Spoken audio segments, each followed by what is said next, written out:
Sejumlah emiten kembali mengguyur dividen interim bagi para pemegang sahamnya pada Januari 2025.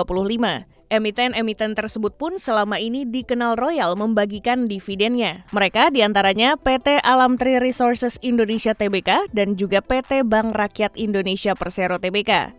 Pada 2024, Adro dan BBRI menyandang predikat sebagai emiten pembagi dividen terbesar dari sisi nilai, masing-masing Rp54,4 triliun dan Rp48,1 triliun pada 2024.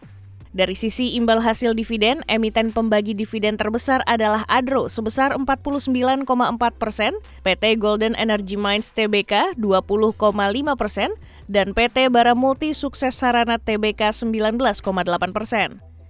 Sementara itu pada 2025, BBRI dan Adro kembali mendistribusikan dividen interim mereka pada 15 Januari 2025. Sementara PT Sarana Menara Nusantara Tbk akan membagikan dividen interim kepada pemegang saham pada 22 Januari 2025. Adapun prospek pembagian dividen tahun buku 2025 dari emiten-emiten di Bursa Efek Indonesia diperkirakan masih cukup menarik. Sejumlah emiten di sektor dengan kinerja kuat disebut akan membagikan dividen pada tahun ini. Equity Research Analyst Panin Sekuritas Felix Darmawan memperkirakan emiten dengan rekam jejak stabil dan kebijakan dividen tertinggi berpotensi memberikan daya tarik tambahan di pasar modal. Selain itu, dividen bisa menjadi faktor yang menggairahkan pasar modal, terutama di tengah ketidakpastian global karena memberikan pengembalian langsung kepada investor, ujar Felix Selasa 14 Januari 2025.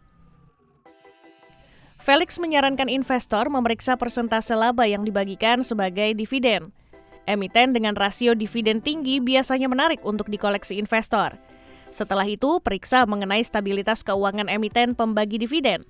Investor dapat memilih emiten yang memiliki fundamental kuat dan arus kas stabil untuk memastikan dividen berkelanjutan. Investor juga dapat memperhatikan sejarah dividen. Ini dapat dilihat dari konsistensi pembayaran dividen dalam beberapa tahun terakhir sebagai indikator komitmen perusahaan.